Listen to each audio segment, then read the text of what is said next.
Assalamualaikum warahmatullahi wabarakatuh. Perkenalkan, nama saya Safina Salsabila, NPM 1921010253. Di sini saya akan menjelaskan materi kelompok 1 sampai 13 untuk memenuhi tugas ujian akhir semester Bapak Idrus Al-Ghifari SHMH sebagai dosen pengampu mata kuliah Hukum Perdata Internasional. Yang pertama, hukum antar tata hukum. Hukum Perdata Internasional HPI di Indonesia oleh Prof. Go Gyo-seong atau Gautama dipergunakan istilah hukum antar tata hukum hatta, yaitu di mana beberapa sistem hukum bertemu dengan posisi atau kedudukan yang sama, atau asas equality. HPI adalah hukum nasional bukan internasional, sumber hukumnya nasional, hanya saja dalam HPI ada unsur asingnya. Jadi HPI merupakan hukum perdata nasional untuk hubung-hubungan internasional. Sumber hukumnya hukum nasional, hubung-hubungan fakta-faktanya materinya bersifat internasional. Asas nasionalistis, sumber dari HPI adalah hukum nasional. Asas internasionalistis dari berbagai HPI adalah satu HPI yang posisinya berada di atas dari sistem hukum yang ada, supranasionalistis.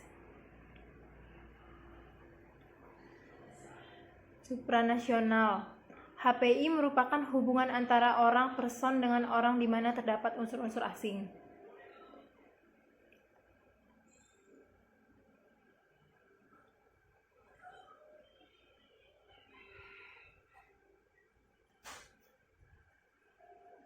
Hukum tata hukum ada A. Hatta internal HPI Gautama, keseluruhan peraturan dan keputusan hukum yang menunjukkan sel-sel hukum manakah yang berlaku atau apakah yang merupakan hukum jika hubung-hubungan dan peristiwa-peristiwa antara warga-warga negara dalam satu negara memperlihatkan titik-titik pertalian dengan sel-sel dan kaidah-kaidah hukum yang berbeda dalam lingkungan kuasa waktu, tempat pribadi, dan soal-soal.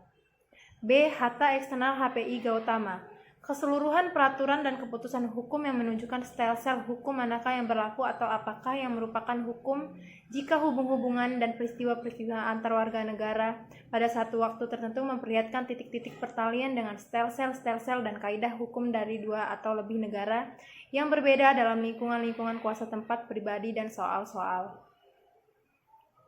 Hukum antar waktu adalah keseluruhan peraturan dan keputusan hukum yang menunjukkan hukum manakah yang berlaku atau apakah yang merupakan hukum jika hubung-hubungan dan peristiwa-peristiwa antara warga negara dalam satu negara dan satu tempat memperlihatkan titik-titik pertalian dengan sel-sel dan kaidah-kaidah hukum yang berbeda dalam lingkungan kuasa waktu dan soal-soal.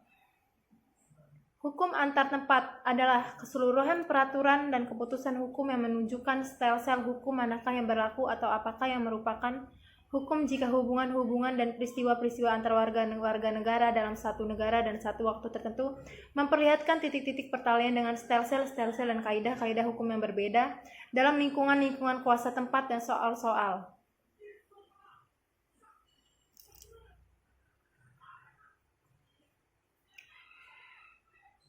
Hukum antar golongan adalah keseluruhan peraturan dan keputusan hukum yang menunjukkan sel-sel hukum manakah yang berlaku atau apakah yang merupakan hukum jika hubungan-hubungan dan peristiwa-peristiwa antar warga negara dalam satu negara, satu tempat, dan satu waktu tertentu memperlihatkan titik-titik pertalian dengan sel-sel dan kaidah-kaidah hukum yang berbeda dalam lingkungan kuasa pribadi dan soal-soal.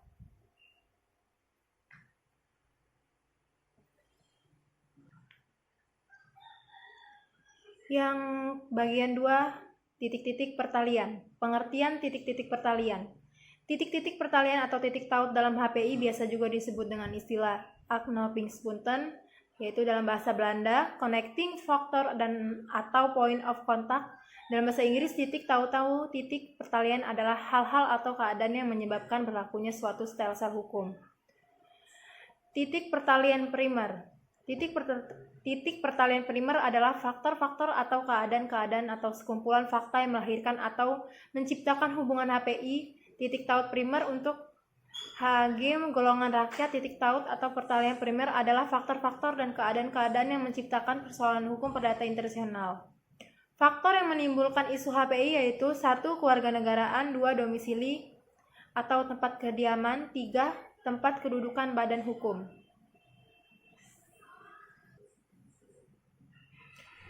Titik pertalian sekunder adalah Titik pertalian sekunder adalah faktor-faktor atau sekumpulan fakta yang menentukan hukum mana yang harus digunakan atau berlaku dalam hubungan HPI. Bab 3. Prinsip kewarganegaraan dan prinsip domisili. Negara-negara di dunia menganut dua prinsip pertama, yaitu prinsip kewarganegaraan, yaitu status personil orang baik warga negara maupun asing ditentukan oleh hukum nasional mereka. Kedua, prinsip domisili, yaitu status personil seseorang ditentukan oleh hukum yang berlaku di domisilinya. Pada dasarnya yang disebut dengan prinsip domisili adalah negara atau tempat menetap yang menurut hukum dianggap sebagai pusat kehidupan seseorang. Pengertian hukum domisili ini sesungguhnya berasal dari hukum Inggris. Hukum domisili ini didasarkan pada kediaman permanen seseorang.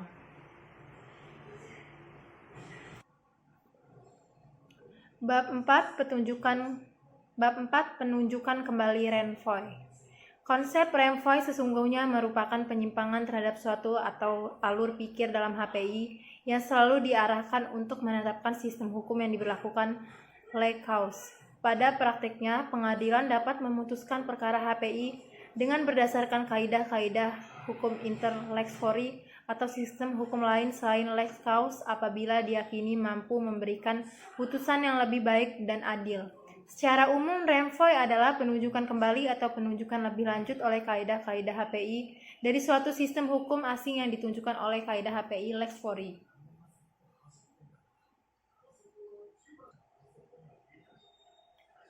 Jenis-jenis Renvoy ada dua, yaitu remission, yaitu penunjukan balik dari hukum yang seharusnya berlaku atau lex cause berdasarkan ketentuan lex fori kepada ketentuan lex fori tersebut. Renvoy akan timbul bila mana hukum asing yang ditunjukkan lex fori menunjukkan kembali kepada lex fori tadi. Yang kedua, transmission, yaitu proses Renvoy oleh kaidah HPI asing Yang kedua, transmission, yaitu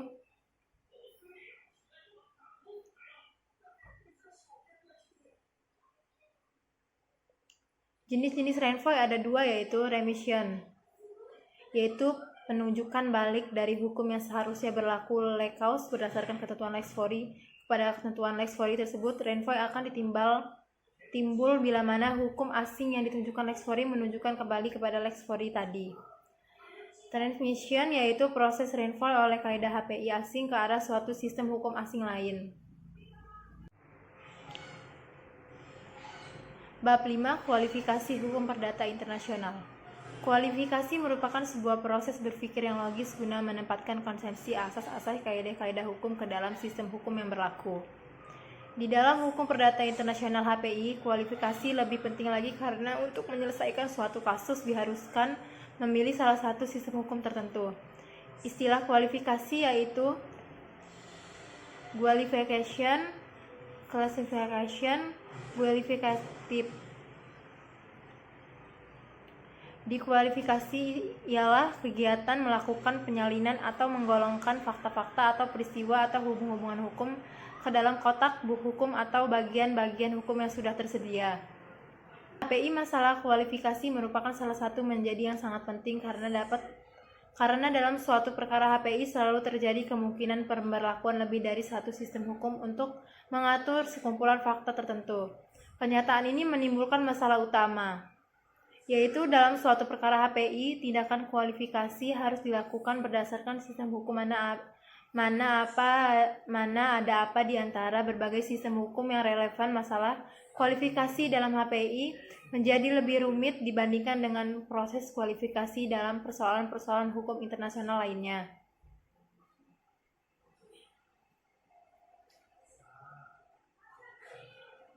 Kualifikasi ada dua macam, yaitu satu, qualification of law, yaitu pergolongan atau pembagian semua kaidah-kaidah hukum yang ada pada menurut kriteria yang ditentukan oleh dahulu, misalnya pembagian kedalaman hukum perjanjian, hukum penanaman modal, hukum waris, hukum perseorangan, dan sebagainya. 2. Qualification of fact, pergolongan atau penyalinan hukum dari fakta-fakta sehari-hari ke dalam istilah hukum. Fakta-fakta tersebut dimasukkan ke dalam kotak-kotak hukum atau bagian-bagian hukum yang telah tersedia kaidah hukum yang bersangkutan. Bab 6. Ketertiban umum. Ketertiban umum merupakan suatu asas dan standar yang dibentuk oleh badan pembuat undang-undang oleh pengadilan sebagai suatu dasar atau asas yang penting bagi satu negara dan semua masyarakat. Pengadilan terkadang menggunakan istilah ini untuk membenarkan keputusannya pada saat menyatakan suatu kontrak atau batal karena bertentangan dengan ketertiban umum dan juga diartikan sebagai suatu kebijakan hukum.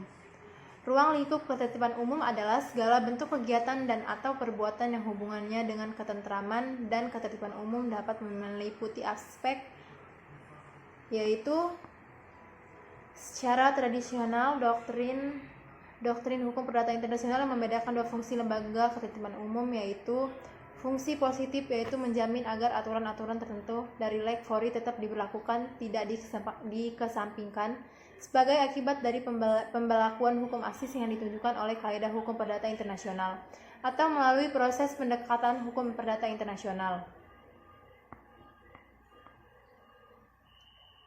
B. Fungsi negatif yaitu untuk menghindarkan pemberlakuan kaidah-kaidah hukum asing jika pemberlakuan itu akan menyebabkan pelanggaran terhadap konsep-konsep dasar lex fori. Bab 7. Penyelundupan hukum. Istilah penyelundupan hukum. Penyelundupan hukum adalah suatu perbuatan yang bertujuan untuk menghindari berlakunya hukum nasional sehingga yang bersangkutan memperoleh suatu keuntungan tertentu sesuai dengan keinginannya sebab baginya berlaku hukum asing.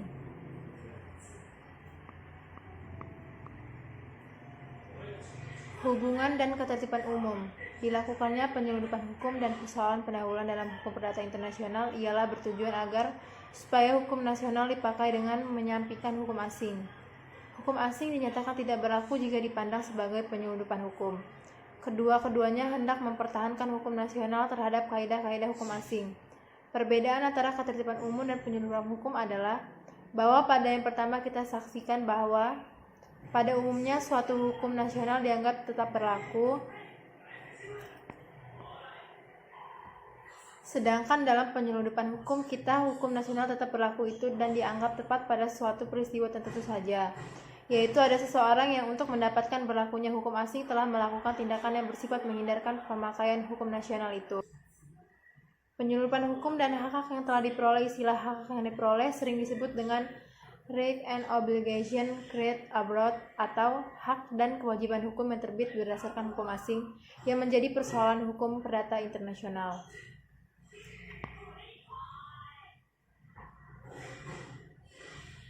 Contoh dari penyelundupan hukum, kasus Eddie Malik Meijer lahir pada April 2007 merupakan anak dari perkawinan campuran dari ayahnya Frederik J. Meijer yang berkewarganegaraan Belanda dan ibunya Maudie Kosnedi dan warga negara Indonesia juga merupakan subjek hukum.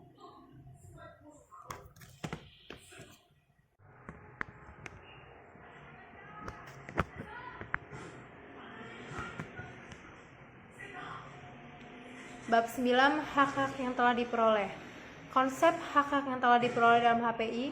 Istilah hak-hak yang diperoleh sering disebut dengan right and obligation created abroad atau hak dan kewajiban hukum yang terbit berdasarkan hukum asing. Yang menjadi persoalan dalam HPI apakah hak dan kewajiban hukum yang dimiliki seorang berdasarkan kaidah-kaidah dari suatu sistem hukum asing tertentu harus diakui atau tidak oleh lex fori.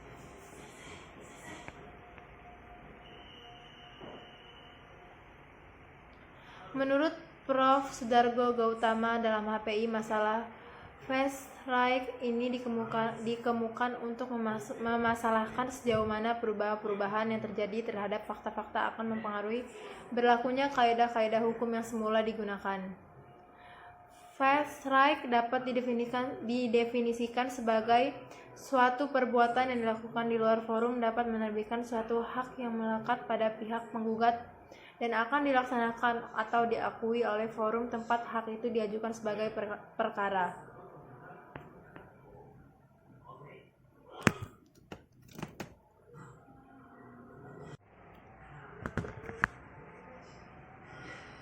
Bab 10. Persoalan pendahuluan. Uraian istilah. Apa yang diartikan dengan istilah persoalan pendahuluan ini? Keputusan terakhir dari suatu persoalan HPI yang diajukan di hadapan hakim suatu negara tergantung dari pemecahan terlebih dahulu daripada suatu persoalan lain. Persoalan inilah yang dinamakan persoalan pendahuluan. Persoalan yang harus dipecahkan lebih dahulu ini tampil ke muka jika dalam suatu persoalan pokok Holdfrag yang diajukan di hadapan hakim telah menjadi pasti hukum manakah yang harus dipergunakan dalam menyelesaikan persoalan pokok ini.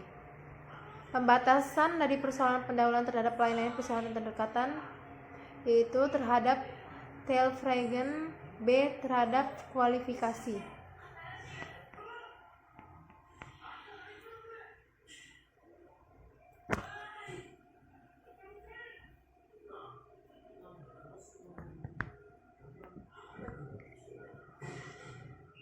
Bab 11. Penyesuaian HPI. Pengertian penyesuaian. Penyesuaian adalah suatu kegiatan meliputi suatu pengertian hukum asing ke dalam pengertian hukum atau terminologi hukum sendiri. Penyesuaian ini meliputi transposition, substitution, adaptation berdasarkan suatu ketentuan peraturan. Transposition adalah pemindahan, transfer dari hubungan hukum, perbuatan-perbuatan hukum, atau penyatakan kehendak menurut suatu sistem hukum tertentu ke dalam pengertian-pengertian hukum lain. Substitution adalah pengertian hukum sendiri, inter digantikan dengan pengertian hukum asing yang sama nilainya. Dalam hal ini dilakukan perbandingan hukum. Adaptation adalah penghalusan hukum dengan mengkombinasikan pengertian-pengertian hukum yang saling berkaitan. Penyusunan harus dilakukan berdasarkan suatu ketentuan atau peraturan. Bab 12. Timbal balik dan pembalasan. Tidak semua penulis HPI memperhatikan masalah ini karena masalah ini lebih memperlihatkan corak-corak hukum internasional publik daripada perdata, terutama di bidang hukum orang asing. Condition the strangers, kita saksikan pentingnya masalah timbal balik dan pembalasan ini karena kita condong pada pengertian luas mengenai HPI yang mencakup pula condition dan strangers. Ini bagi kita beralasan untuk mempersoalkan pula masalah timbal balik dan pembalasan ini juga di bidang pengakuan daripada keputusan asing, dan kemudian pula berkenan dengan persoalan pemakaian hukum asing timbul persoalan ini. Hukum asing yang oleh kaidah HPI hakim harus dipergunakan akhirnya kita saksikan tidak dipakai pula karena tidak terpenuhi syarat timbal balik atau harus dilakukan pembalasan.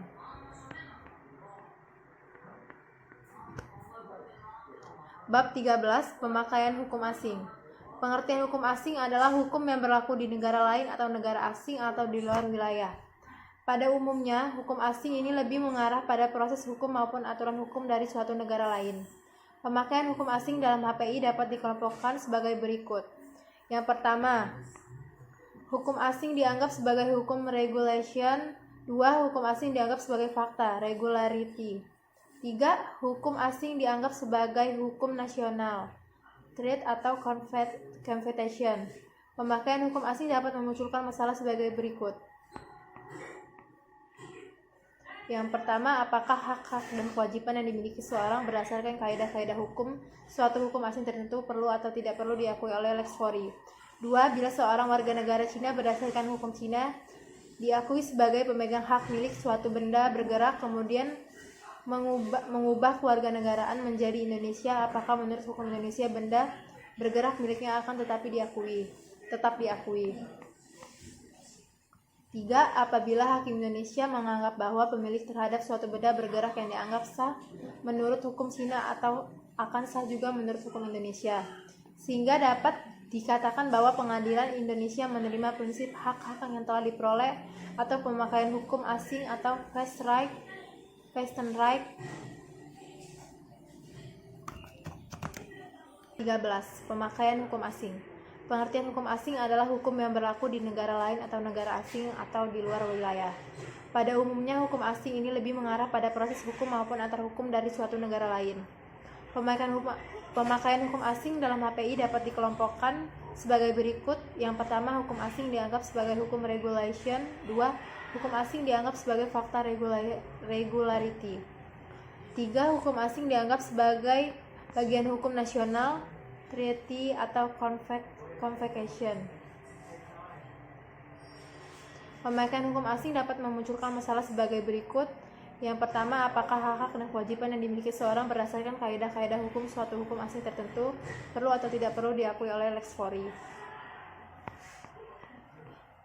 2. Bila seorang warga negara Cina berdasarkan hukum Cina diakui sebagai pemegang hak milik suatu benda bergerak kemudian mengubah kewarganegaraannya menjadi Indonesia, apakah menurut hukum Indonesia benda bergerak miliknya akan tetap diakui?